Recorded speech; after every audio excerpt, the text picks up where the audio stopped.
revolution look like in South Vietnam's capital city of Saigon on Saturday morning? All night Friday, the guns of the revolutionary forces had been firing on the loyal government troops and their installations. All night the shells had fallen on or near the presidential palace, where President Ngô Đình Diệm and his advisor brother Ngô Đình Diệm refused to surrender. Snipers were everywhere. The city streets rang with the rapid explosion of mortar shells over a background of shouts and cries. Tank guns were firing and submachine guns. The revolutionary forces had clearly moved according to a well-constructed plan, and they carried it out with skill, sealing off sections of the noisy, smoking city and neutralizing the government forces neighborhood by neighborhood. It was planned with intelligence. That would be a soldier's view.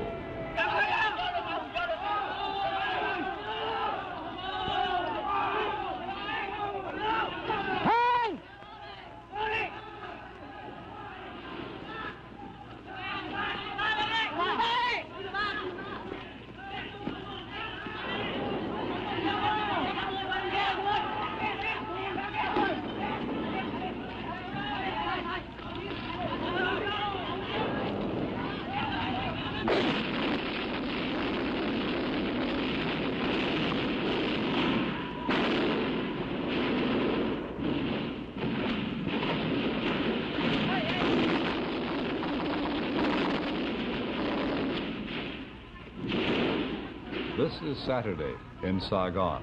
The battle for the city went on for 18 hours, and most of it was centered on the presidential palace, where two men stubbornly held out until the end.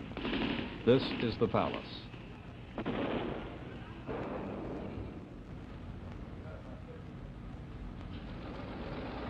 Now there is a lull in the fighting. Just after 6:30 in the morning, Saturday, Saigon time, a white flag fluttered out a window of the presidential palace, and the shooting ceased. Outside, the tanks were gathered. Then the Marines went in. These are Marines, the men who were in the forefront of the battle on the revolutionary side.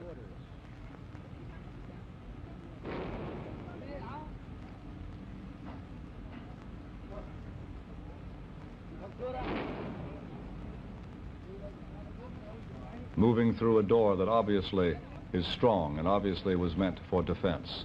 That's the white flag, a Marine in scorn waving it out the window.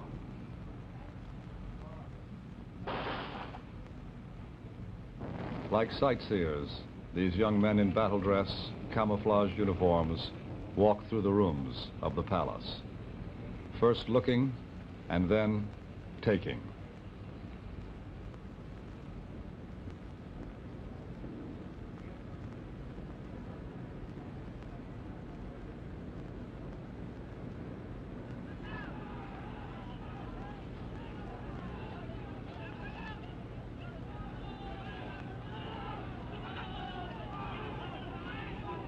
No one has said officially what happened to the two men who held out there so long, President Diệm and his brother and advisor. The story in Saigon is that they escaped from this palace through a tunnel, perhaps dressed as Catholic priests, and then was seized by soldiers 3 hours later in a Catholic church. President Diệm killed by gunfire, his brother killed by stab. Came to power in 1955. His country had been split in two a year earlier, and with a multi-billion-dollar U.S. aid program, Diệm built a powerful army as a bulwark against the communist guerrillas in the north. But trouble also came from within. February 27th, 1962, rebel elements in Diệm own American-equipped Air Force attacked the palace in Saigon. It was unsuccessful, and the ruling family passed it off as isolated treason. Others said the revolt was widespread. President Diệm took no chances. He moved into a new palace, guarded by his own private army. But certain conditions could not change. Roman Catholic Diệm ruled a country that was two-thirds Buddhist. He considered opposition and treason synonymous. Diệm gave favored treatment to Catholic institutions, and when the Buddhists demanded equality, they were met by strong-arm tactics. The responsibility for Buddhist repression fell to the man behind Saigon's political throne, Diem's brother, Ngô Đình Diệm, stayed behind the scenes until his death, and had it not been for his fiery, outspoken wife, Madame Ngô, Diem's brother might have permanently hidden himself in the background of palace politics.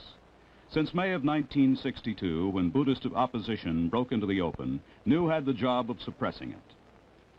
American involvement in Vietnam has been constant and costly since the French were pushed out.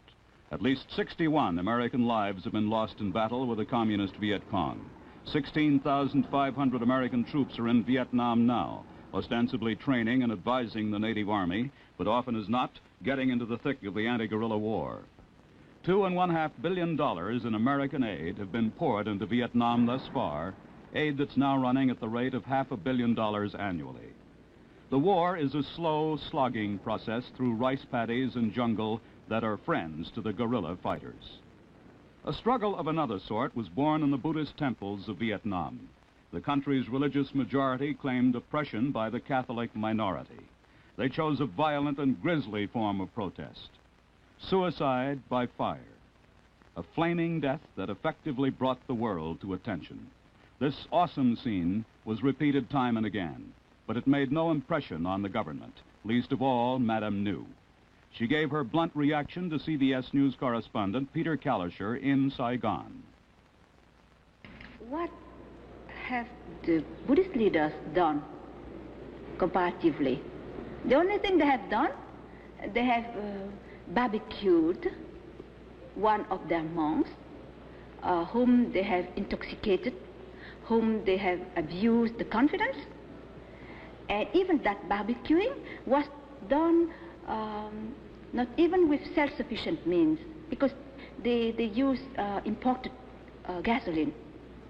There was reaction from the Diem government. August 21st, 1963.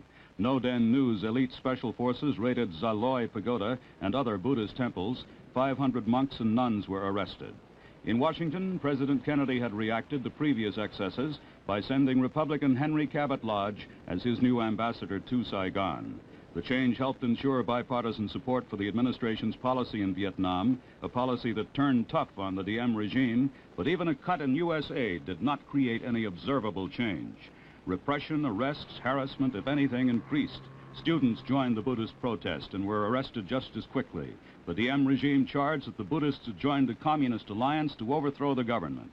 Others argued that the monks were expressing widespread unrest and dissatisfaction with Diem's autocratic rule and the failure of his economic policy. The domestic revolt was a potent threat to the war against the Viet Cong. Washington became increasingly concerned that the religious issue would jeopardize new anti-communist military campaigns. The beginning of the end came with a grave warning from President Kennedy in this interview with Walter Cronkite. I don't think that unless cuts in American aid is a last-ditch effort to liberalize Diem's policy, but Diem's treasury was well padded, and even after we stopped payments to his private army, those troops continued their police activities in Saigon. They ignored American pleas to turn to the fight against the guerrillas. These are the last films of Ngô Đình Diệm taken in Saigon last weekend.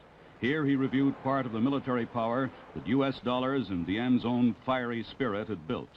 But the president ruled the military with an iron hand, playing one commander off against another. In the resulting political intrigue, South Vietnam found a revolutionary leader, General Duong Van Minh, seen here in better days with the late Diem. He's known as Big Men to distinguish him from another South Vietnamese general, Little Men. Big Men was a welcome name to Americans. He's a proven anti-communist warrior. In fact, his success in the field brought him to such national prominence that President Diem, concerned that men might become a threat, removed the general from command.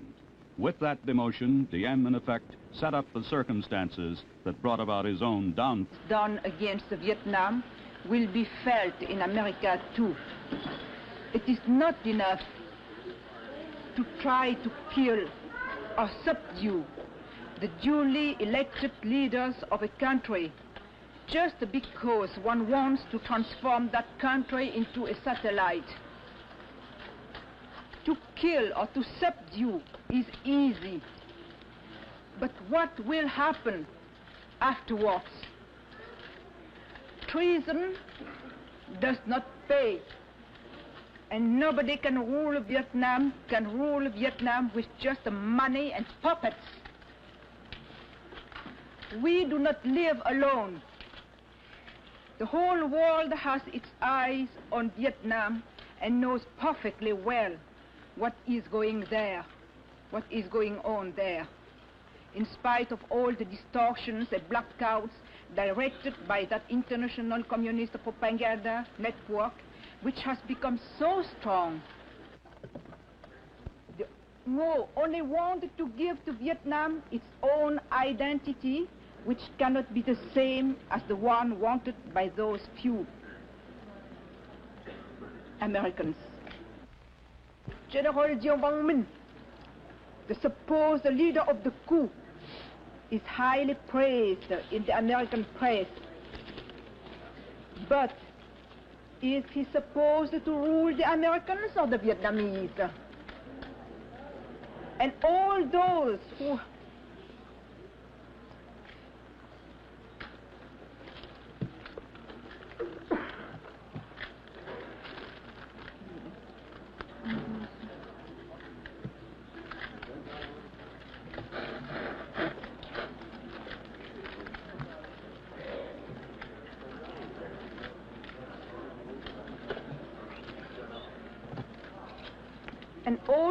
whom some of the Americans intend to settle and to tutor, for how long will they hold the power, if they ever hold the power?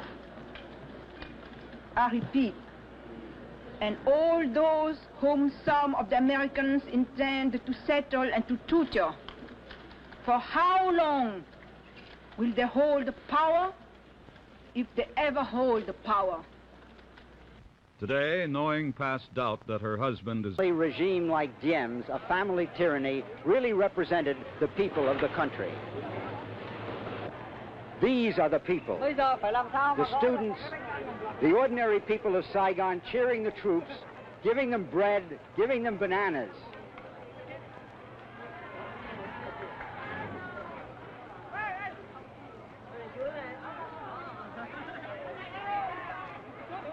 The gift of the people of Saigon to their liberators.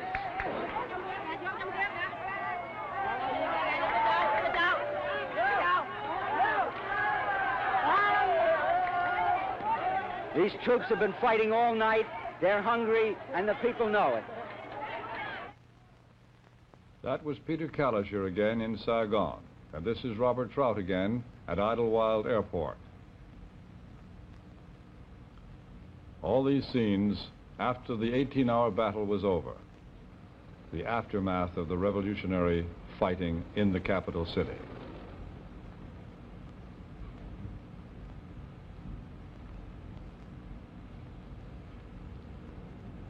Burnt-out military vehicles, wreckage, barbed wire, a one-way do-not-enter sign in front of the presidential palace, twisted. The debris of war, even though a short battle. There are weapons to be collected and to be stacked now that the fighting is done.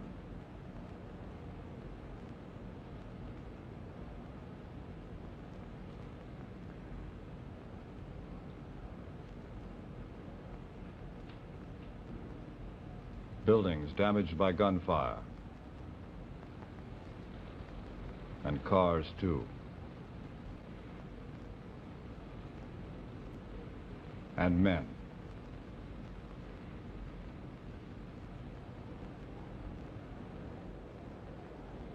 The crowds are pleased, though, and for a while the government let them run wild.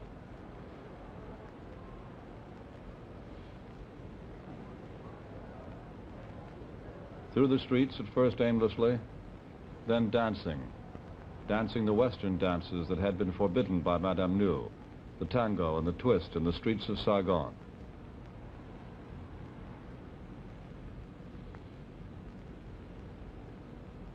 That was a statue that was erected to three legendary sisters in South Vietnam's history. It was said to resemble Madame Nhu, and it was torn down.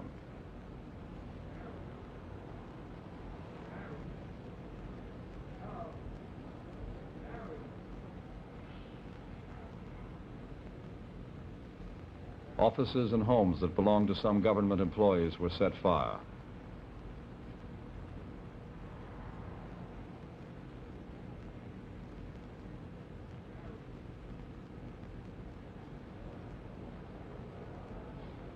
This is not the wreckage of war, but the wreckage of the jubilant celebration afterward.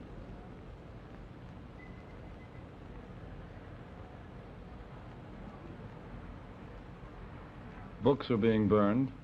The bookstore was said to have been owned by the Archbishop, who was one of the brothers of the late President Diem, the Archbishop who is now in Rome.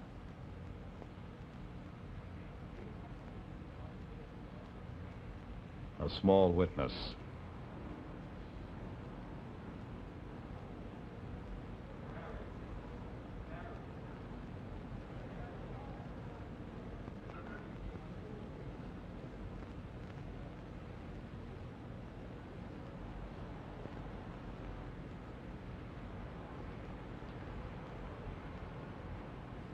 Part of the statue again.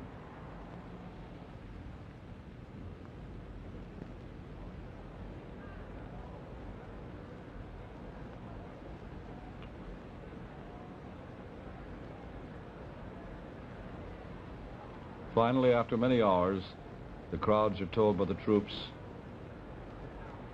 to behave, to restore order, and to stop the general celebration.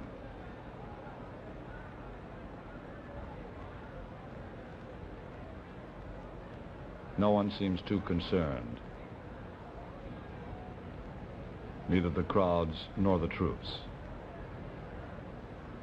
The city of Saigon, this is how it looked when the battle was over and the soldiers, smiling half-heartedly, tried to quiet the jubilant celebration that followed.